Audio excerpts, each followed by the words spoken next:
연세대학교 철학과의 명예교수이신 김영석 교수님이라고 하는 분이 계시는데 이분이 올해로 100세가 넘으셨어요. 근데 100세가 넘으셨는데도 여전히 혼자서 이렇게 외부 강연을 하실 정도로 건강하다고 하십니다. 그런데 이 김 교수님이 100세가 넘어서도 여전히 걱정하는 것이 있다는 것이죠. 무엇을 그렇게 걱정하십니까? 라고 했더니 바로 무엇을 입을까? 무엇을 먹을까? 하는 것이라고 합니다.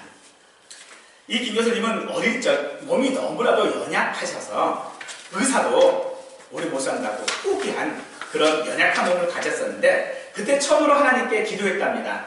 하나님께서 건강을 주셔서 나로 건강하게 해주시면 이제 내가 나를 위해 살지 않고 하나님을 위해서 살겠습니다. 라고 이렇게 기도를 했다고 합니다.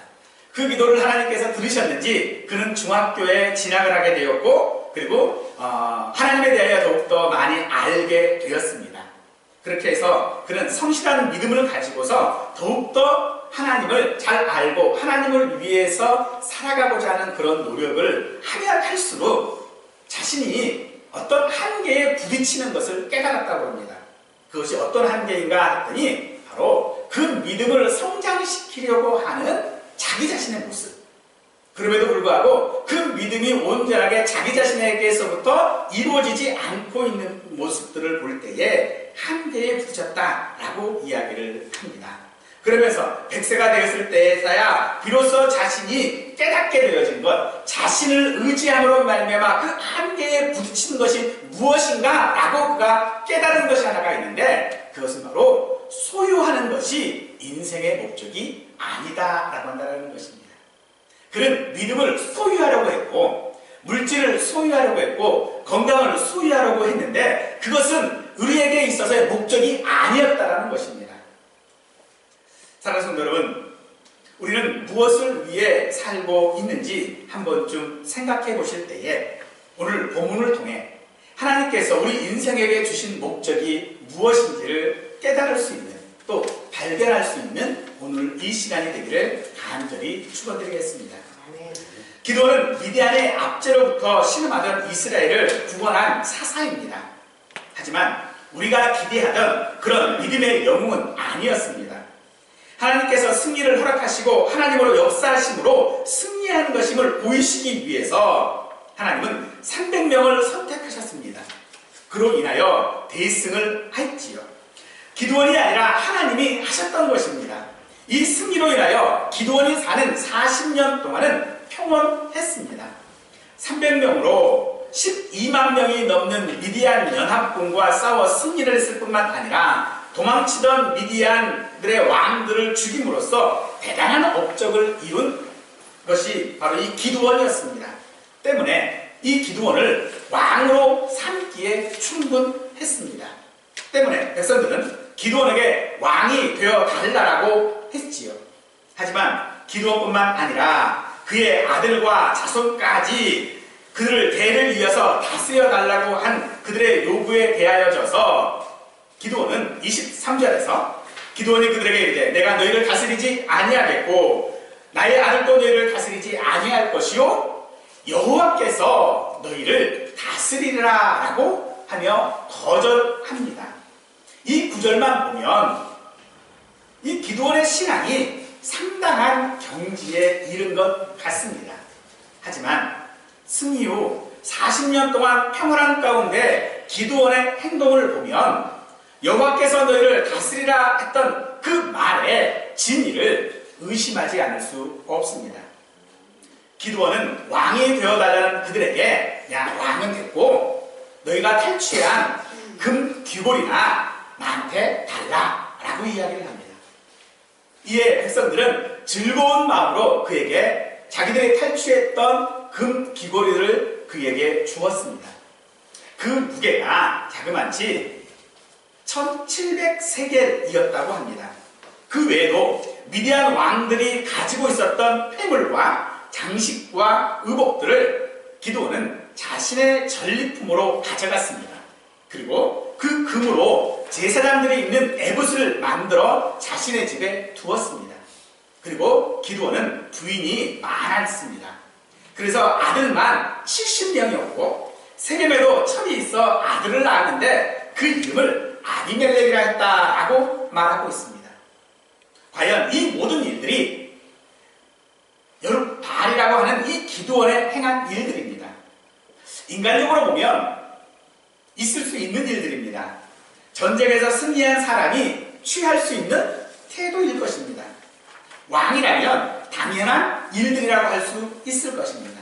하지만 이 대승은 기드온이 이룬 업적이 아닙니다. 그런데 그는 하나님의 역사하신, 하나님의 승리하게 하심을 자신의 것으로 만들고 있는 것입니다. 기드온이 지금까지 보여준 행동들의 의구심을 품게 하는 것은 이후에 드러나는 그의 행적들을 보면 우리는 그가 어떤 흑심을 품고 있었는지를 잘 알 수 있습니다.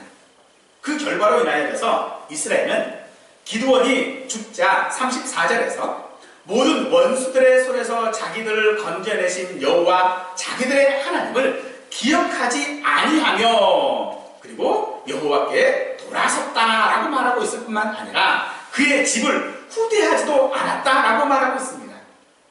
한마디로 그들은 이스라엘 이전의 백성들이 하나님 앞에 행하였던 악을 그대로 행하고 있는 모습들을 보게 되어지는 것입니다. 기드온의 백성들에게 달라고 한 이 금으로 된 이 귀걸이들을 가지고서 이 금 귀걸이들의 무게를 보면 상당한 가치가 있습니다. 오늘날로 무게로 계산해 보면 약 한 20kg 정도가 되어지는 무게입니다. 이 무게는 왕의 창고에 적합한 그런 양이라고 이야기를 하고 있고요. 그러나 이것은 가치의 문제가 아니라 그것이 얼마나 많으냐, 얼마나 귀하냐라고 하는 것의 문제가 아니라 이것을 개인의 것으로 삼고 있는 것이 문제인 것입니다. 26절에도 보면 그 외에 또 초승달 장식들과 폐물과 미디안 왕들이 입었던 자색 의복과 또 그 외에 그들의 낙타목에 둘렀던 사슬이 있었더라 라고 말하고 있습니다. 탈취민은 금 귀걸이를 요구하는 것은 곧 그들에게 순종을 요구하는 행위입니다. 모든 백성들이 즐거이 그에게 그 요구를 따름으로써 그들은 이 기드온에게 자기들이 충성할 것을 지금 맹세하고 있는 것입니다. 미디안 왕들을 처형한 후 그 왕들이 자신들이 왕이라고 하는 것을 노출하기 위하여 쓰였던 물건들, 왕들만 사용했던 물건을 기드온은 그것을 자기의 것으로 만들므로 인해서 하나님이 주신 승리를 자신의 욕심을 채우는 데에 사용하고 있는 것입니다.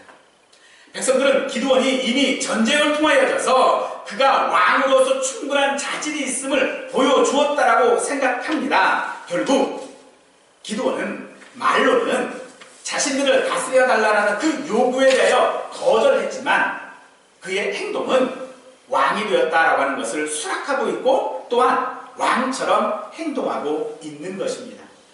사무엘 13장에 보면 사울이라고 하는 왕이 나옵니다. 이스라엘의 가장 첫 번째 왕이지요. 그는 블레셋과 싸움을 하게 되어지는 상황 가운데에 사무엘이 와서 제사 드려주기를 원했습니다. 그런데 사무엘이 늦어지자 그는 자기 스스로 제사장이 되어져서 제사를 드립니다. 왕이라 해도 스스로 제사장이 되거나 왕권 아래에 두지는 못합니다. 그로 인하여 사울은 하나님께 버림을 받는 왕이 되어집니다. 왜냐하면 모든 일의 주관자는 하나님이시다라고 하는 것을 그는 잊었습니다.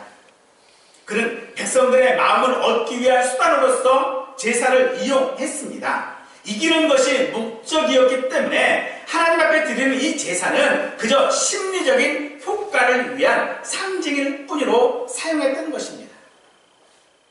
사울이 이처럼 하나님 앞에 드리는 이 모든 제사들에 대하여서 자신이 왕으로서 해야 될 일들이 아닌 제사장으로서 해야 될 일들까지 그가 감당함으로 말미암아 그는 자신이 왕이라고 하는 것을 드러내고 있었다는 것입니다. 기드온의 모습과 흡사 다를 바가 없는 모습입니다. 여러분, 기드온이 지금 왕은 아니었지만은 그는 사사이었지만은 그가 지금 하고 있는 모든 행동들은 결코 왕의 모습 우리는 역시도 마찬가지입니다. 우리가 가지고 있는 이 믿음이 우리에게 꼭 필요하고 또 우리에게 있어야 한다라고 하는 것을 우리는 너무나도 잘 알고 있습니다. 하지만 이 믿음은 우리의 필요에 따라서 또 우리의 요구에 따라서 아무 때나 우리의 마음대로 가질 수 있는 것이 아니라는 것을 압니다. 또 이 믿음은 우리가 구원받는 데 반드시 필요한 것이지만은 이것이 나에게서 혹은 나로 말미암아 된 것이 아니라는 것도 우리는 너무나도 잘 알고 있습니다.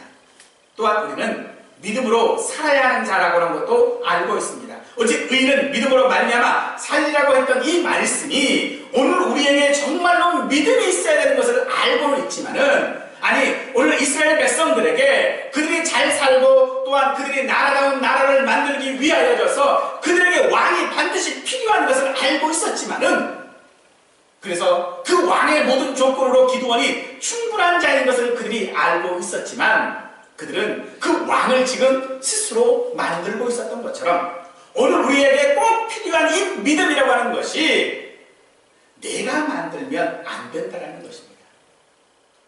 나의 노력으로 내가 억지로 힘쓰고 애써서 신실한 믿음을 가지려고 하는 그 믿음, 그것이 나에게서 말미암은 것이 아니어야 한다라고 한다는 것입니다. 그래서 고린도후서 3장 5절은 우리에게 이렇게 말씀해주고 계십니다. 우리가 무슨 일이든지 우리에게서 난 것 같이 스스로 만족할 것이 아니니 우리의 만족은 오직 하나님께로부터 나느니라 라고 말씀하고 계십니다. 즉 우리가 믿음으로 산다라고 하는 것이 무엇입니까? 내가 믿음을 가졌다라는 것이 무엇입니까? 그것은 그 믿음으로 말미암아 내가 무엇을 이루었다라고 하는 것이 아니라 하나님만으로 내가 만족하고 있음이 우리의 믿음이어야 한다라고 말씀하고 있는 것입니다.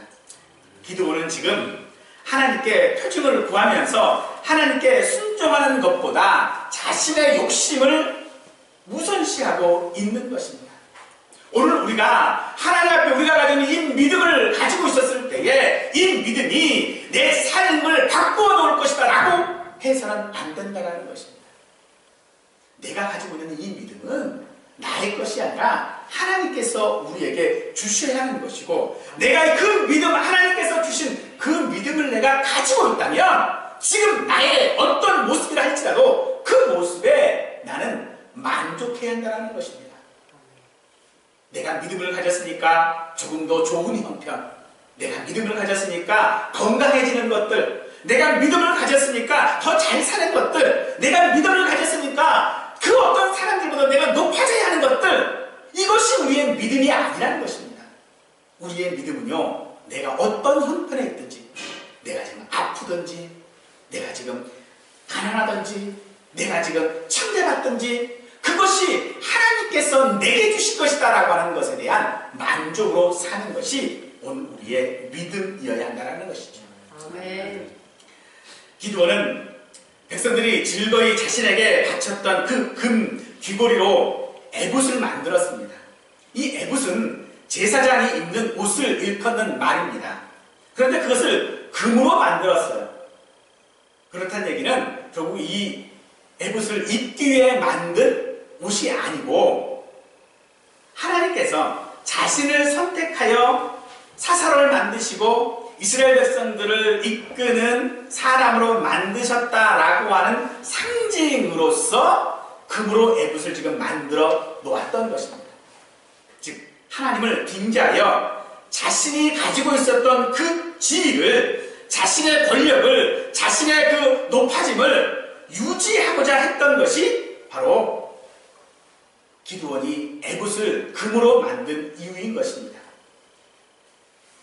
그런 기드온의 의도는 성공했습니다. 백성들이 그 금으로 만든 에봇을 음란하게 위함으로 그 에봇을 우상으로 섬겼다는 것이죠. 에봇을 우상으로 섬겼다라고 하는 이야기는 그 에봇을 가지고 있는 그 기드온을 섬겼다라고 하는 이야기와 다를 것이 없습니다. 기드온은 그런 백성으로부터의 지위, 백성들이 자신을 찾아야 하고 자신을 의지하고 하는 그 지위를 그는 가지고 싶었습니다. 미디안과의 전쟁하는 중에 그 도망치는 미디안 사람들을 쫓아가는 중에 에브라임 지파가 기드온에게 불만을 이야기합니다. 이것은 그들이 이 대승으로 인하여서 기드온의 우월한 지위를 두려워하는 정치적인 불만이었습니다. 8장 1절 이하의 말씀을 보니까 에브라임 지파 사람들이 왜 이 전쟁을 할 때에 우리는 안 불렀느냐? 라고 이야기를 해요. 사실 안 부른 건 아니거든요. 사람들을 불러서 설득해서 불렀어요.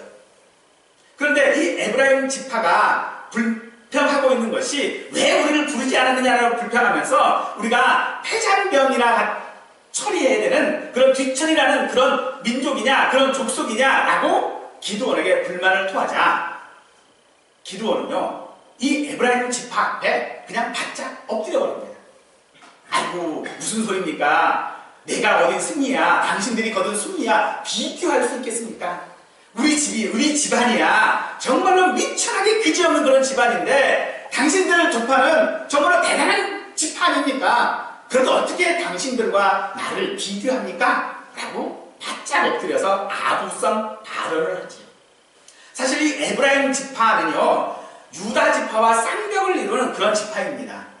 성경에 이스라엘 부르는 이름이 야곱이라고 우리가 보통 이야기합니다만은 이 야곱이라고 부르기도 하지만 보통요 또는 에브라임아라고 부르기도 했습니다. 그만큼 에브라임 지파는요 이 유대 민족들, 이 이스라엘 민족에게 있어서는 굉장히 어떤 세력을 자랑하는 영향력을 끼칠 수 있는 그런 지파였습니다. 그런데 그런 지파에게 지금 대승을 거둔 자기 자신이 지금 어떻게 했어요? 바짝 엎드릴 수밖에 없었거든요. 왜 그렇습니까? 이제는 이 에부스의 힘을 빌려서 그가 그들 민족 위에 그들 지파 위에 자신의 지위를 당당하게 하고 싶은 마음이 기드온에게 있었던 것입니다. 하지만 이것을 통하여서 이스라엘 백성들은 그 에봇을 음란하기 위하였습니다. 바로 우상을 섬겼다라고 하는 이야기입니다. 또 다른 이야기를 하면 이 기드온은 이 에봇을 이용하여져서 마치 이스라엘 백성들을 배후에서 조종하는 것처럼 혹은 마치 예전에 수령 청정을 하는 것처럼 뒤에서 권력을 행사하고 있었던 것입니다. 에봇이라고 하는 것이 제사장이 입는 옷이다 라고 말씀을 드렸는데 제사장은 이 에봇에 두 가지 돌을 담고 있었어요. 두 가지 돌을 담아서 하나님께서 뜻이 하는 것이 무엇인지를 이 두 가지 돌을 가지고 백성들에게 가부를 알려주고 하는 그런 일들을 했었거든요. 그런데 그것을 한 에봇이 지금 기드온에게 있다는 이야기는 백성들이 어떤 문제가 생기면 기드온에게 왔다는 얘기입니다. 그래서 기드온의 그 결정에 따라서 어떤 일들을 했다는 것이죠. 이것은 마치 기드온이 이스라엘 백성들에게서 하나의 우상이 되어져 버렸다는 것입니다. 사사기는 이 에봇으로 말미암아서 기드온에게 올무가 되었다라고 이야기를 하죠. 아론이 백성들에게 금 기보리와 여러 가지 폐물들을 받아가지고 금송아지를 만들어 우상으로 섬겼던 것과 다를 바가 없지요. 또 모세가 만든 놋뱀이 있는데 그 놋뱀을 나중에 사람들이 그 놋뱀을 어떻게 생겼습니까? 우상으로 만들어버렸거든요. 그러므로 오늘 우리가 이 믿음이라고 하는 것을 나의 어떤 것으로 만들어버리냐, 내가 믿음을 가졌기 때문에 이런 것들이 돼야 되고 저런 것도 돼야 되고 한다면 이 믿음은 오히려 우리에게 하나님, 우리를 구원할 수 있는 것이 되어지는 것이 아니라 우리에게 우상이 되어져 버릴 수도 있다는 것입니다. 내가 가지고 있는 믿음이 나의 우상이 되어져 버려요. 내가 이만큼의 믿음을 가지고 있어 라고 자부하고 계시다면 어쩌면 그것이 우리에게 기드온에게 있었던 그 에봇과 같이 우리의 올무가 되어줄 수도 있다는 것입니다. 세 번째로 이 기드온에게 있어서의 자신이 왕이었다라고 하는 것을 나타내는 것 중에 한 가지가 그들에게 자식이 많이 있었다는 것입니다. 역사적으로 자식이 많이 낳은 사람들을 보면요 모두가 다 왕입니다. 보통 사람들은 그렇게 많은 가족을 거느릴 수가 없어요. 그렇게 많은 가족들을 봉양할 수가 없어요. 다스릴 수도 없어요. 그래서 그렇게 많이 있을 수가 없는데 왕들은요 많이 낳았지요.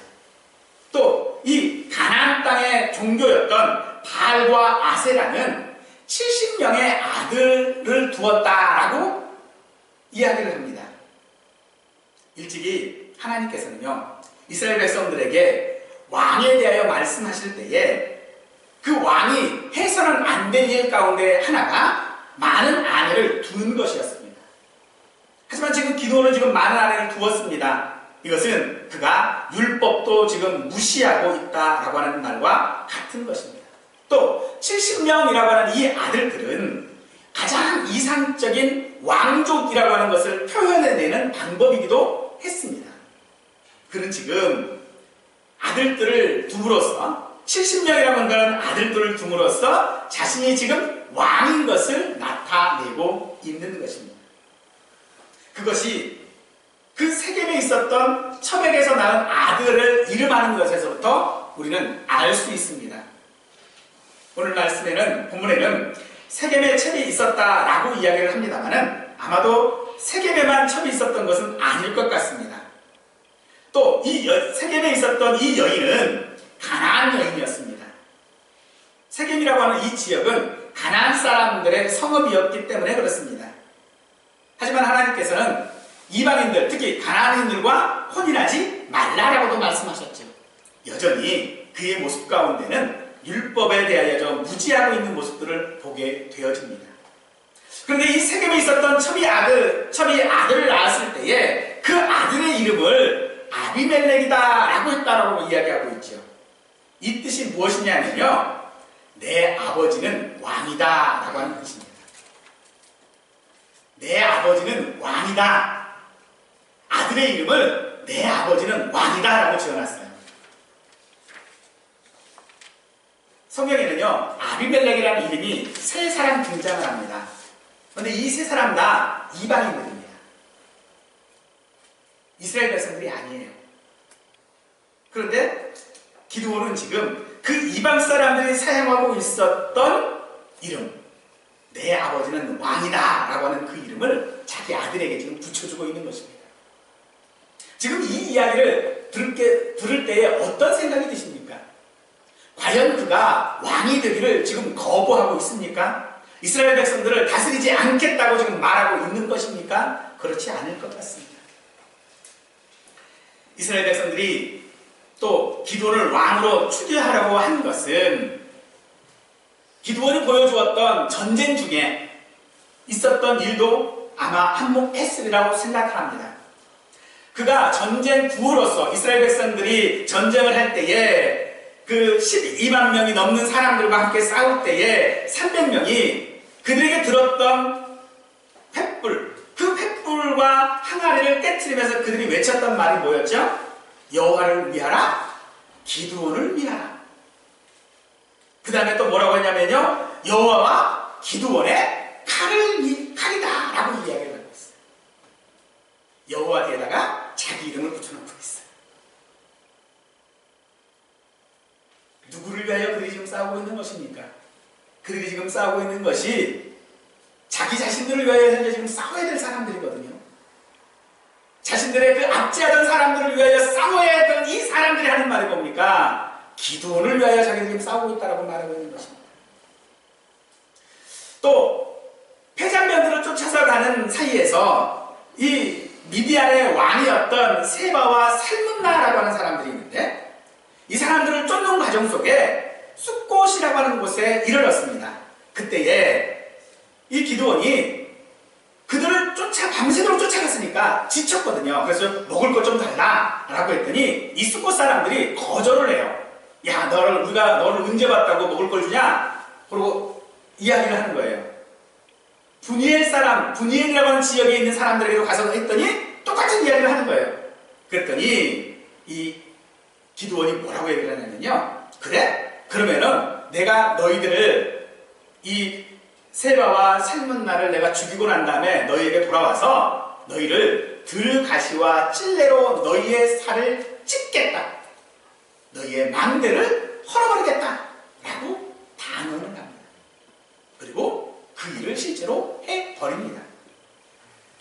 또 이 세바와 살문나를 잡았을 때에 그들에 대하여 이야기합니다. 그들을 죽일 때에 그의 장자였던 이 여텔에게 죽이라고 명령을 하죠. 그랬더니 이 세바와 살문나가 조롱을 해요.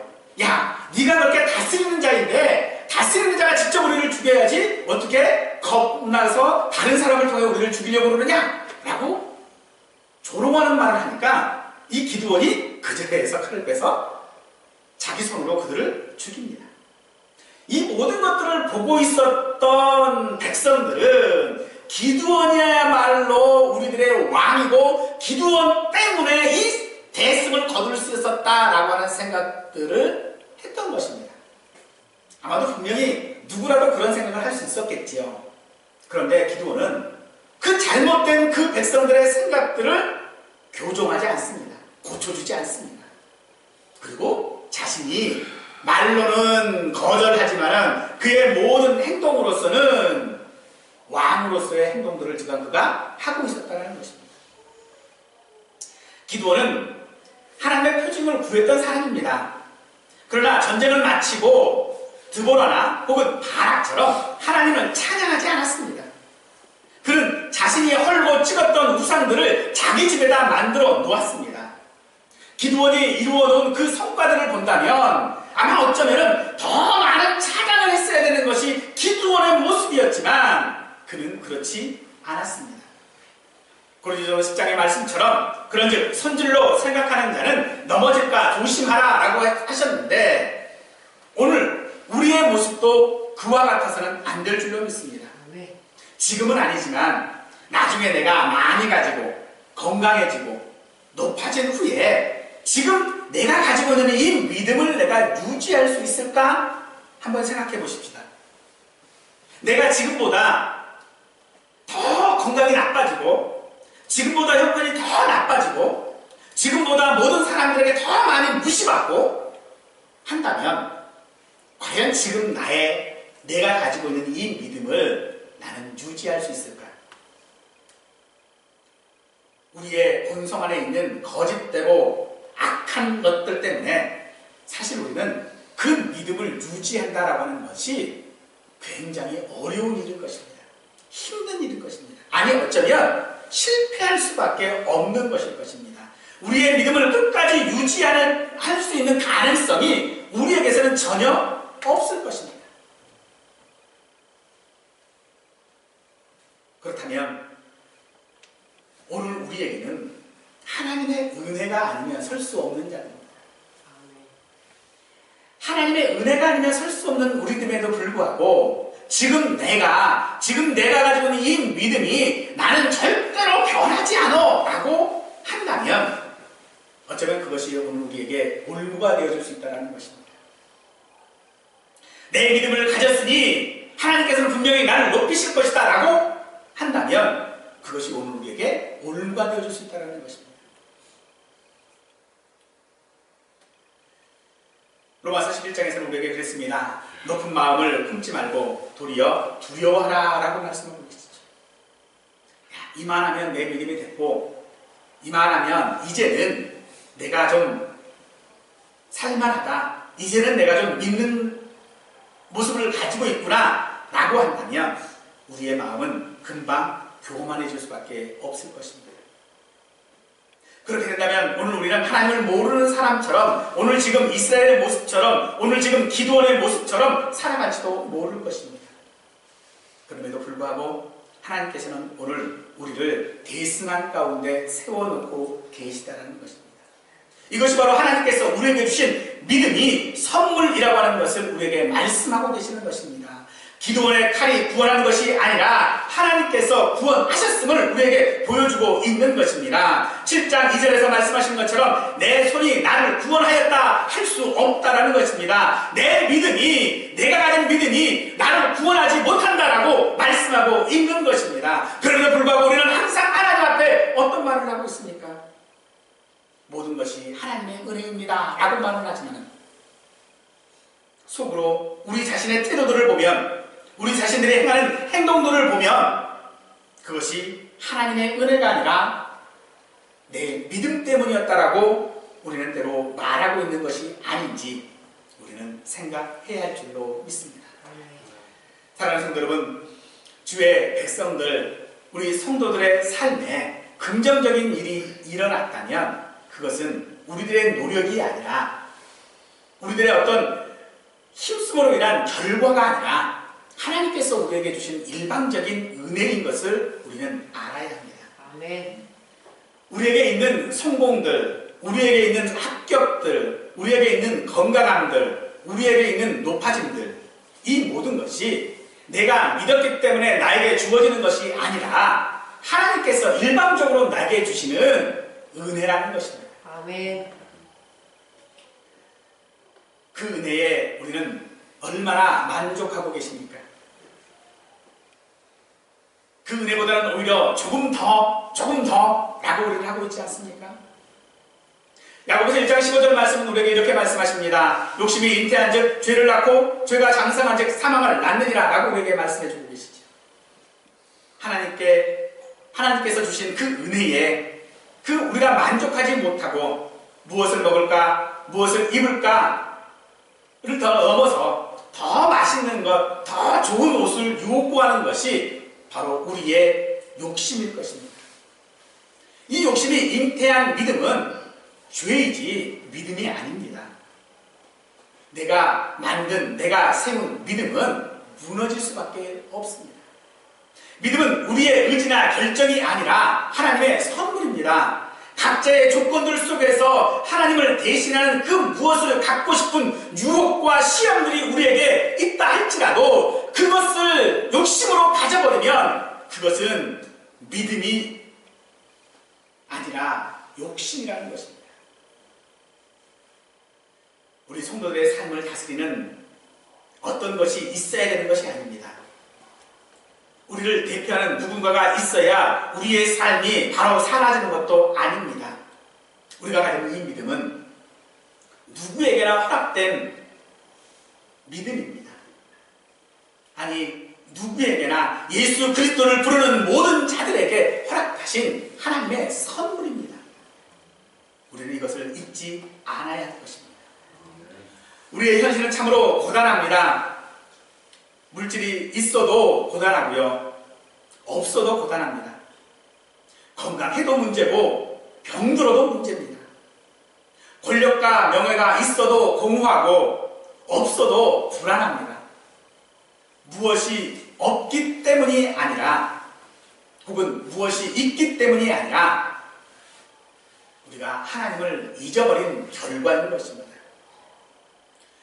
비록 무화과 나무가 무성하지 못하며 포도나무에 열매가 없으며 감람나무에 소출이 없으며 밭에 먹을 것이 없으며 우리의 양이 없으며 외양간에 소가 없을지라도 나는 여호와로 말미암아 즐거워하며 나의 구원의 하나님으로 말미암아 기뻐하리로라 했던 하박국 선지자의 이 고백처럼 오늘 저와 우리 모두가 우리에게 믿음을 선물로 주신 그 하나님으로 말미암아 기뻐하시는 분들이 되시기를 원합니다. 아멘. 우리 물질의 유무와 건강의 유무 등 삶의 조건이 우리의 믿음이라면 그것은 욕심이 잉태한 믿음입니다. 우리의 믿음은 하나님께서 주신 것이기 때문에 그것은 조건이 아니라 선물이라는 것입니다. 아멘. 그러므로 가난해도 그것이 우리에게 은혜입니다. 아멘. 내가 병들었어도 그것이 내게 은혜입니다. 아멘. 이 믿음이 하나님의 선물인 줄 알고 그 말씀에 순종한다면 여러분과 같이 위대한 인생은 없을 것입니다. 여러분보다도 더 존귀한 존재는 없을 것입니다. 아멘. 이런 삶으로 믿음을 확인하시고 하나님의 자녀된 복을 누리실 수 있기를 간절히 축원드리겠습니다.